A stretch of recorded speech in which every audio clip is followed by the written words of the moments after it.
Hi. So, sitting Shiva, I don't know if there's a Cherokee word for it. Carrie Lee, a friend of mine, says that it's a Southern tradition of sitting with the dead. And that's what I did last night for 2 hours. And again, this afternoon, just sitting in the room with the open coffin. My father looks quite natural. I will save you photographs. Those are extremely private. And at the Green Country funeral home, and he looks quite good. And I think sitting there with the dead makes you consider, I saw the transition from what is here now, what is there now, to who he was before. And despite the brilliant job that they did, he does look quite natural. And some people would say asleep, but I know better. You think that if there was going to be a final memory of an open casket, then that's the memory you would have.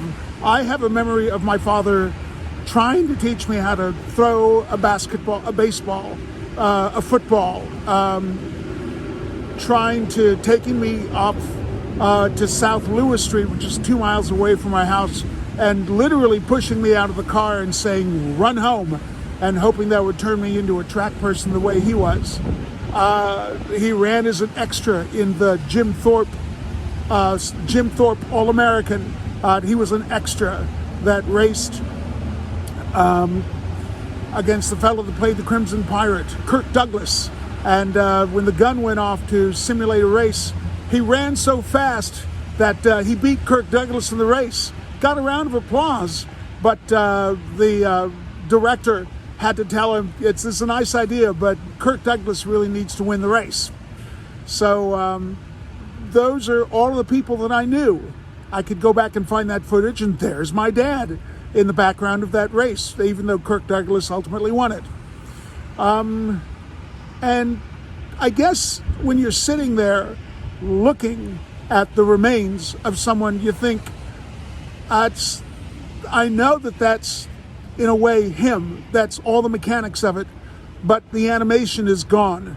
And it forces you to confront the reality between what really makes us human and what isn't, how one behaves as a human being. And if you really are there watching all of this happen, then you really begin to think about what is important, what is alive, what is life, and then again what makes it worthwhile.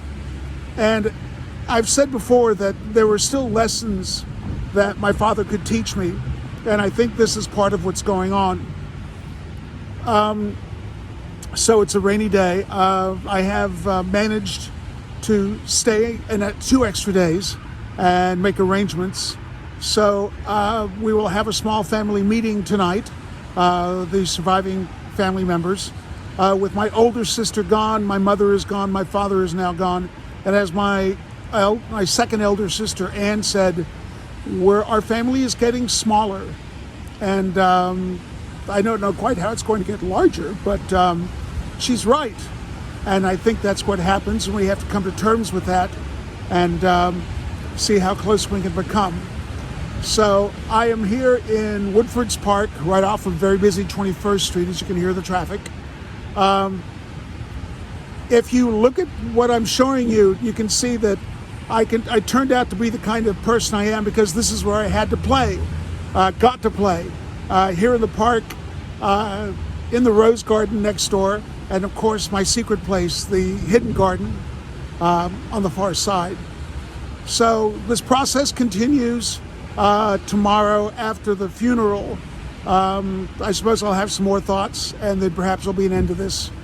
But you learn, you look and you see that person is not breathing, and is that person, or is it just the case that carried that person? And I don't know. I don't have that kind of profound wisdom, and I suppose at some point in the glorious future I will. Anyway, pay attention, and hopefully tomorrow will dawn to be I'm here it's going to be a very clear day, and we'll see what happens. Right now I've got a car full of paper goods and potato chips that have to be delivered to my sister because we're going to have a feast after the funeral, and that's a very great Cherokee tradition. All right, be well, and I'll talk to you soon. Bye.